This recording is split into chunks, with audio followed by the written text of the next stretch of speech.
आप सभी बढ़िया होंगे। आप लोगों की बहुत सारी क्वेरीज आ रही थी कि भैया हम लोगों को ये बता दीजिए कि हम लोगों को हॉस्टल मिलेगा कि नहीं मिलेगा, जो लोग एडमिशन लेना चाहते हैं अभी लखनऊ यूनिवर्सिटी में इस बार। तो हॉस्टल से रिलेटेड काफ़ी वीडियोज़ मेरे पड़े हुए हैं यूट्यूब पर, उस पर भी देख सकते हैं। इस वाले वीडियो में फिर से डिटेल में बता दे रहा हूँ कितने आप लोगों के टोटल यहाँ पर हॉस्टल्स अवेलेबल हैं लखनऊ यूनिवर्सिटी में, कितनी टोटल कैपेसिटी है, ठीक है, ये सारी चीज़ें। और हॉस्टल के फॉर्म आप लोगों के कब भरेंगे, बॉयज़ हॉस्टल की फ़ीस कितनी है, गर्ल्स हॉस्टल की कितनी फ़ीस है, और किन किन कोर्सेज़ की कितनी फ़ीस है, और न्यू कैंपस में कितने हैं आप लोगों के हॉस्टल्स, और न्यू ओल्ड कैंपस में कितने हैं। ओल्ड कैंपस मतलब मेन कैंपस है, जो पुराना वाला कैंपस है बाबूगंज डालीगंज में, और न्यू कैंपस आप लोगों का जानकीपुरम में। न्यू कैंपस में बेसिकली प्रोफेशनल कोर्सेज होते हैं, LLB वगैरह, और इसमें आप लोगों की सारी कोर्सेज आप लोगों के होते हैं ओल्ड कैंपस में। तो ऐसा है, 2 कैंपस में डिवाइड है। आप जान लेते हैं कितने आप लोगों के टोटल हॉस्टल्स हैं और ये सारी चीज़ें, फीस वगैरह कितनी लगती है। तो अभी चलते हैं ऑफिशियल ब्रोचर पर। और इस बार का तो नहीं आया, लेकिन रिवाइज्ड ही रहता है। रिवाइज्ड का मतलब है वही रहता है पुराना वाला, कोई भी चेंजेस उसमें नहीं होते हैं। तो यही है, अभी देख लेते हैं आप लोगों की फीस वगैरह कितनी लगती है। तो आइए चलते हैं अपनी डिवाइस की स्क्रीन पर, चलिए शुरू करते हैं। सो हेलो गाइस, अभी यहाँ पे देख लीजिए जो रिवाइज्ड सेशन में आया था, जो 2020 में आया था, सेम रेगुलेशंस रहते हैं, ठीक है, कोई भी चेंजेस नहीं होते हैं, थोड़ा बहुत चेंज देखने को मिलता है। यहाँ पे देखिए सबसे पहले यहाँ पे लिखा हुआ है, अभी आप लोगों को दिखा देता हूँ। हाँ, यहाँ पे देखिए सबसे पहले मैं दिखा देता हूँ, यहाँ पे मैं कैमरा थोड़ा इस तरफ कर देता हूँ जिससे आप लोगों को सही से दिखे। अब देखिए यहाँ पे मैं दिखा देता हूँ, यहाँ पे देखिए 17 हॉल्स हैं टोटल, मतलब आप लोगों का 8 गर्ल्स के लिए, 17 नहीं 18 होना चाहिए तब यहाँ पे, 10 बॉयज़ के लिए हैं, 8 गर्ल्स के लिए हैं। यहाँ पे देखिए सीधा सीधा मेंशन है ऑफिशियल नोटिस में, यहाँ पर जो गाइडलाइन आई थी। और लगभग 2500 टोटल सीट्स हैं। तो सीट्स काफ़ी कम है बच्चों के लिए, 2500 सीट्स काफ़ी कम है, क्योंकि जो बाहर से बच्चे आते हैं उनको फिर प्रॉब्लम होती है और रूम वगैरह लेके रहना पड़ता है, ठीक है। रैंक या फिर परसेंटेज के हिसाब से दिया जाता है, जो मेरिट में आप लोगों की लिंक वो वगैरह रहती है, रैंक वगैरह रहती है, तो उसके अकॉर्डिंग ये सारी चीज़ें वर्क करती हैं। तो उसके हिसाब से ये सारी चीज़ें होती हैं। और यहाँ पे क्या लिखा हुआ है, अलॉटमेंट प्रोसीजर क्या है, ठीक है, स्टेप बाय स्टेप सारी चीज़ें यहाँ पे लिखी हुई हैं।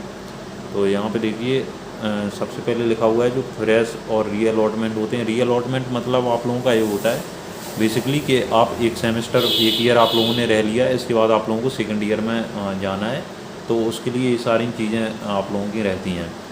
तो इसमें जब जैसे ही आप लोग री अलॉटमेंट यहाँ पे देखेंगे प्रोसेस में, तो यहाँ पे देखिए साफ साफ लिखा हुआ है कि dean student welfare on the accommodation of hostel admission committee और अप्रोच बाई वाइस चांसलर, ठीक है। ये तो मतलब नोटिस वगैरह निकाल देंगे DSW मैम वगैरह हम लोग। इसके बाद अलॉटमेंट प्रोसेस क्या है आप लोगों का, अलॉटमेंट प्रोसेस में क्या है, अलॉटमेंट प्रोसेस में ये है कि फ्रेश और real student have to apply hostel management. ये HMS करके एक पोर्टल होता है, हॉस्टल मैनेजमेंट पोर्टल। ये लास्ट ईयर ही बनाया गया था, लास्ट ईयर ही बनाया गया था, जिससे कि एक वेबसाइट बन जाती है। पहले ऑफलाइन फॉर्म सबमिट होते थे, अब सारा काम ऑनलाइन कर दिया है। जब आप लोगों का अलॉटमेंट हो जाएगा तब आपको जाके फ़ीस वगैरह ऑफलाइन देनी है, ये सारी चीज़ें रहती हैं। और तो यहाँ पे देखिए लिखा हुआ है कि आप लोगों को यूनिवर्सिटी की जो वेबसाइट है वहाँ से आप लोगों को करना है, ये हम लोग आप लोगों को बता देंगे जब आप लोगों का आएगा।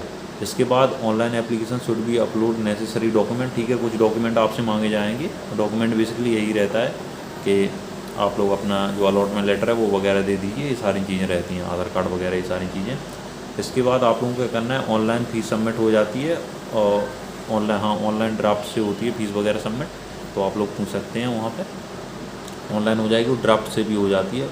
लिखा हुआ है एलोकेट द रूम ऑनलाइन, ठीक है, ऑनलाइन एलोकेट आप लोगों का हो जाएगा, मतलब वहीं पोर्टल पर ही ऑप्शन आ जाता है फ़ीस वगैरह सबमिट करने का। और इसके बाद आप लोग ऑफलाइन जाके जो भी फॉर्मेलिटीज़ हैं, फॉर्मेलिटीज़ क्या बेसिकली डॉक्यूमेंट वगैरह वहाँ पे लगते हैं, ये सारी चीज़ें होती हैं, तो आप लोग जाके कर सकते हैं, मैं बता दूंगा, ठीक है, कोई भी दिक्कत वाली बात इसमें नहीं है। इसके अलावा जब यहाँ पे करेंगे तो हॉल अलॉटमेंट क्राइटेरिया आप लोगों का क्या है, आप लोग लखनऊ यूनिवर्सिटी के होने चाहिए, taught courses in Lucknow university, ठीक है। Allotment based strictly on the merit, ठीक है, मेरिट के हिसाब से दिया जाएगा आप लोगों को, ये भी यहाँ पे एक क्राइटेरिया है, ठीक है। और डिमांड एंड अवेलेबिलिटी वही है भाई, डिमांड हर जगह भैया यही है, इकोनॉमिक्स है हर जगह, डिमांड और अवेलेबिलिटी के हिसाब से होगा आप लोगों का। इसके बाद स्ट्रीम्स पे भी डिपेंड करता है कौन सी स्ट्रीम से आप लोग हैं, और लिखा हुआ है student securing marks less than 50% in previous will not given the hostel in any case. मतलब ये लिखा हुआ है अगर जैसे आप लोग सेकंड ईयर में अभी हैं या फर्स्ट ईयर में आप लोग हैं, ठीक है, तो आप लोग जब सेकंड ईयर में अप्लाई कर रहे हैं तो आप लोगों का जो प्रीवियस रिजल्ट होना चाहिए उसमें कम से कम 50% आप लोगों के मार्क्स होने चाहिए। अगर उससे कम है तो आप लोगों को हॉस्टल वगैरह नहीं दिया जाएगा। आपके बैक पेपर भी नहीं लगा होना चाहिए, यहाँ पर लिखा हुआ है। और अगर आप डिप्लोमा वगैरह कर रहे हैं या शॉर्ट कोर्स कर रहे हैं तब भी आप लोगों को हॉस्टल वगैरह नहीं मिलेगा। यहाँ पर साफ साफ लिखा हुआ है क्राइटेरिया में, ठीक है, तो अप्लाई भी नहीं कर देना आप लोग। इसके लिए यहाँ पर लिखा हुआ है कि the student will have to vacate the hostel within the 3 days after his examination at the academic. हाँ, यहाँ पे ये लिखा हुआ है कि जब आप लोगों के एग्ज़ाम वगैरह हो जाएंगे, जो फर्स्ट ईयर और सेकेंड ईयर वाले लोग हैं जो हॉस्टल में रहने लग रहे हैं, तो उनके एग्ज़ाम के बाद 3 दिन के बाद उनको वैकेंट कर देना होता है, यहाँ पे भी लिखा हुआ होता है। और इंटरनेशनल स्टूडेंट के लिए भी उनके वीज़ा की और पासपोर्ट की फ़ोटोकॉपी वगैरह चाहिए होती है, और ये सारी चीज़ें इंटरनेशनल स्टूडेंट वालों के लिए हैं, आप लोगों के लिए नहीं है। इसके बाद एलिजिबिलिटी ऑफ हॉल अलॉटमेंट क्या है, न्यू एडमिशन के लिए यहाँ पर दिया गया है कि आप लोगों ने लखनऊ यूनिवर्सिटी के लिए यहाँ पे अप्लाई वगैरह किया हो, ये गाइडलाइन दी गई हैं, तो आप लोग पढ़ लीजिएगा इनको, ज़्यादा कुछ खास है नहीं। Applicant should not do red eye, ठीक है, फलाना एम्बेसी, ठीक है, PhD, कोई भी दिक्कत नहीं है इसमें, तो आप लोग देख लेना। री अलॉटमेंट के लिए अलग से यहाँ पर लिखी गई हैं, 50% वगैरह आप लोगों का होना चाहिए, उससे ज़्यादा नहीं होना चाहिए। अभी from the hostel for the deduction of minimum the 7 days, यहाँ पे मैथ्स वगैरह का दिया गया है कि स्टूडेंट कैन अभी from the hostel maximum 1 month, ठीक है, 1 month से ज़्यादा आप लोग घर के बाहर, हॉस्टल के बाहर नहीं रह सकते हैं, यहाँ पर लिखा हुआ है। और यहाँ पर लिखा हुआ है deduction will be allowed for a continuous leave of minimum 7 days, ठीक है, 7 days का ही डिडक्शन होगा, इसका कोई मतलब है नहीं, ठीक है, फालतू के नियम बना देते हैं लोग, ठीक है, कुछ का अप्लाई कुछ होता नहीं है, देखो भाई, फ़ायदा है नहीं कुछ रियलिटी, ठीक है, मैसेज वगैरह सब ठीक है, सब राजनीति चल रही है, कोई दिक्कत नहीं है, ठीक है। मैं रियलिटी की बात करता हूँ, जो रियलिटी है, ग्राउंड रियलिटी वाली बात करता हूँ, छोटी मोटी बात नहीं करता, ठीक है।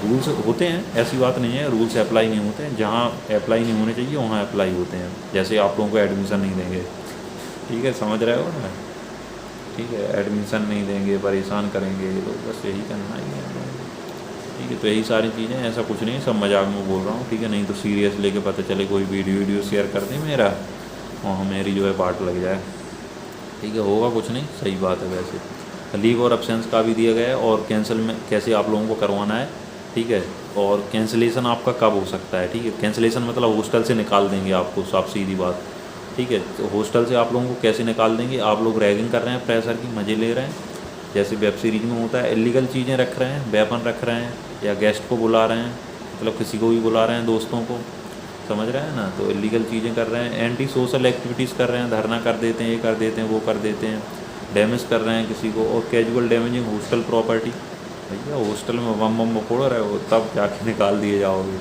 ठीक है। इसके बाद ही और ceases be a regular student, पता नहीं क्या है, such and any act of, ठीक है, यही सब है, मतलब गलत चीज़ें नहीं करना है हॉस्टल में। इसके बाद हॉस्टल फ़ीस की बात कर लेते हैं। हॉस्टल फ़ीस में क्या है आप लोगों का, देखिए मेन कैंपस के आप लोगों के जितने भी हॉल्स हैं वो सारे दिए गए हैं यहाँ पर। मेन कैंपस है अपना बाबूगंज में, डालीगंज में, या फिर IT चौराहे के पास, ठीक है, ये बोलना है, ठीक है, जहाँ भी खाना हो आपको वहीं पड़ता है मेन कैंपस। तो यहाँ पे देखिए रुपीज़ यहाँ पे लिखे हुए हैं, और यहाँ पर रूम रेंट कितना है आप लोगों का मेन कैंपस में, जो भी हॉस्टल्स हैं मेन कैंपस में, कुल मिला के आप लोगों के गर्ल्स और बॉयज़ दोनों के यहाँ पर हॉस्टल दिए गए हैं, ठीक है। तो सबसे पहले आप लोग देख लेते हैं, यहाँ पर सारे के सारे मेन कैंपस में ही हैं, ये मेन कैंपस के अगल बगल वाला जो एरिया है बाबूगंज वाला, उसी में सारे के सारे आप लोगों के पढ़ते हैं। ये देखिए यहाँ पर चंद्रशेखर आज़ाद हॉस्टल, ये आप लोगों का गर्ल्स का है, CSA इसको बोल देते हैं। कैलाश हॉस्टल ये भी गर्ल्स का है, तिलक हॉस्टल ये भी गर्ल्स का है, गोल्डन जुबली ये भी गर्ल्स का है, बीरबल साहनी कहाँ है मुझे याद नहीं आ रहा, बीरबल साहनी आचार्य नरेंद्र देव ये भी वहीं है IT के पास। हबीबुल्ला हॉल ये बॉयज़ का है, Lal Bahadur Shastri LBS Mahmudabad, R Singh first ये फाइन आर्ट वालों का है, सुभाष हॉस्टल, बलराम हॉस्टल, ये सारे जितने के नीचे के हैं सारे बॉयज़ के हैं, 6-7 हॉस्टल ओल्ड कैंपस में, और ये ऊपर के जो 4-5 हैं ये गर्ल्स के लिए हैं, ठीक है, ये वाले आप लोगों की गर्ल्स के लिए हैं। इसके अलावा बात कर लेते हैं, यहाँ पे देखिए लिखा हुआ है कि जो आप लोगों की फ़ीस लगने वाली है वो 4800 रुपये लगेगी, और सिंगल सीटर रूम की 5400 रुपये लगेगी। सिंगल सीटर आप लोगों को तभी मिलता है जब आप लोगों के अच्छे मार्क्स होते हैं, तभी आप लोगों को एकदम टॉप के मार्क्स होते हैं 90-92%, तब जाके आप लोगों को रैंक एकदम टॉप होनी चाहिए, तब आप लोगों को सिंगल सीटर मिलता है, नहीं तो ऐसे नहीं मिलता है। इसके अलावा बात कर लेते हैं यहाँ पे, ये तो आप लोगों की रूम फीस अकेली लिखी हुई है इसलिए काफ़ी कम लग रहा है। यहाँ पे देखिए कॉशन मनी वगैरह ये सारी चीज़ें भी लिखी हुई हैं। कॉशन मनी बाद में लौटाई जा सकती है आई थिंक, ठीक है, लौटा दी जाती है। और अदर चार्जेस भी 1250 रुपये लिखे हुए हैं, ठीक है यहाँ पे। और सेकंड कैंपस का भी इतना ही आप लोगों का चार्ज लगेगा सभी का। मेन कैंपस में भी अब निवेदिता जो हॉल है, लवन्या हॉल है, कौटल्या हॉल है, ये सब आप लोगों के न्यू कैंपस में है, तो इनकी फ़ीस वगैरह थोड़ी ज़्यादा है। मैनेजमेंट वाले हैं, इनकी 15,000, 24,000, 15,000 यहाँ पर सिंगल सीटर और एक्स्ट्रा चार्जेस भी लिखे हुए हैं, ठीक है। इसके अलावा बात कर लेते हैं जो आप लोगों का ब्रेकअप चार्ज और टोटल पूरा पड़ेगा, ठीक है। ब्रेकअप वो वाला ब्रेकअप नहीं है, ये अलग वाला ब्रेकअप है, ठीक है। तो ये वो वाला ब्रेकअप नहीं है, वो वाला मत समझ लेना, ठीक है। अब यहाँ पे देखिए ब्रेकअप चार्जेस वगैरह यहाँ पे लिखे हुए हैं सारी चीज़ें। तो 1250 लगेगा, maintenance charge 500, cultural fees, sport fee, ये सारी चीज़ें यूनिवर्सिटी में होती रहती हैं आपके हॉस्टल्स में, तो उसका यहाँ पे ले रहे हैं, अलग अलग चार्जेस लिखे हुए हैं, ठीक है। अदर चार्जेस भी लग रहे हैं यहाँ पर, न्यूज़पेपर का चार्जेस, ये सारी चीज़ें आप लोगों की लगती हैं। इसके अलावा बात कर लेते हैं कूलर वगैरह के भी 5,000 रुपये ले रहे हैं जो भी है, और 200 रुपये गेस्ट चार्ज आप लोगों का लगता है। इसके अलावा हॉस्टल में आप लोगों का फ़ीस रिफ़ंड कब होगा वो सारी चीज़ें यहाँ पे दी गई हैं। पेनल्टी कब कब लगेगा आप लोगों का, गलत काम करते हैं तो पेनल्टी लग जाएगा। इसके अलावा यही सारी चीज़ें दी गई हैं आप लोगों की, और कुछ इसमें बताने लायक है नहीं, आप लोग पढ़ लीजिएगा अपना आराम से, ठीक है। तो यहाँ पे अगर बात की जाए आप लोगों की टोटल फ़ीस की, तो यहाँ पे आप लोग देख सकते हैं यहाँ पर मेंटेनेंस चार्ज वगैरह ये सब जब आप जोड़ते हैं, ठीक है, और टोटल एक सेमेस्टर का लगभग आप लोग जोड़ेंगे तो वही 30 से 35 के गर्ल्स हॉस्टल का पड़ता है पूरे एक ईयर का, और बॉयज़ का थोड़ा 40 के लगभग पड़ता है, ठीक है। इससे ज़्यादा नहीं पड़ता है आप लोगों का। यहाँ पे पूरा ऐड करके नहीं दिया गया है, जो इससे पुराना वाला नोट है उसमें ऐड करके दिया गया है। इसमें खाली इन्होंने चार्जेस वगैरह बता दिए हैं बस, इसके अलावा और कुछ नहीं बताया है। और यहाँ पे ये अलग अलग चार्जेस क्यों लिखे हैं आप लोग सोच रहे होंगे, तो अलग अलग चार्जेस यहाँ पे देखिए, ब्रेकअप मेंटेनेंस चार्ज 500, 575, तो अलग अलग लोगों के लिए ये लिखा हुआ है, आप लोगों पे जो भी एप्लीकेबल होगा, ठीक है। गर्ल्स हॉस्टल बॉयज़ हॉस्टल में जहाँ तक कोई डिफरेंस है नहीं, ठीक है।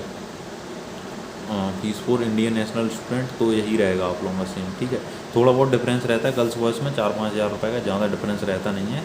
तो 30 से 35 के आप लोग इसका समझ लीजिए बॉयज़ का, और 40 के लगभग आप लोगों का इसका पड़ जाएगा बॉयज़ वाला। इसके अलावा गर्ल्स का भी उतना ही पड़ जाएगा, 4-5 हज़ार रुपये कम आप समझ लीजिए। इसमें लिखा नहीं हुआ है, इससे जो पुराना वाला नोटिस है, नया वाला नोटिस है, जो नई वाली गाइडलाइन आई थी, तो इसमें हम लोगों ने मेंशन नहीं किया है पूरा चार्ज, ठीक है। और अगर हम लोगों को कोई रिसेंटली रिसिप्ट वगैरह मिलेगा तो हम आप लोगों के साथ शेयर कर देंगे, लेकिन एस्टिमेटेड जितना मैंने बताया उतना ही लगता है, कोई दिक्कत वाली बात नहीं है। आप इनको भी जोड़ सकते हैं इन चार्जेस को, तो अप्रॉक्स आपका उतना ही पड़ेगा, क्योंकि इसमें मेस चार्ज इन्होंने इंक्लूड नहीं किया है। मेस चार्ज काफ़ी ज़्यादा लगता है, रहने का कम है, रहने का खाली यहाँ पे देखिए दिखा रहे हैं आप लोगों को 4800 रुपये, ठीक है, डबल सीटर का। इसके अलावा मेस चार्ज बहुत ज़्यादा लग जाता है, ठीक है, तो उससे फिर खाने पीने का बढ़ जाता है आप लोगों का।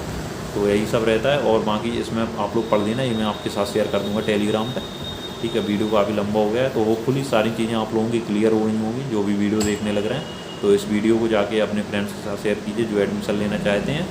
मिलता हूँ फिर से एक नए वीडियो में, तब तक के लिए चैनल को लाइक और सब्सक्राइब करना ना भूलिए।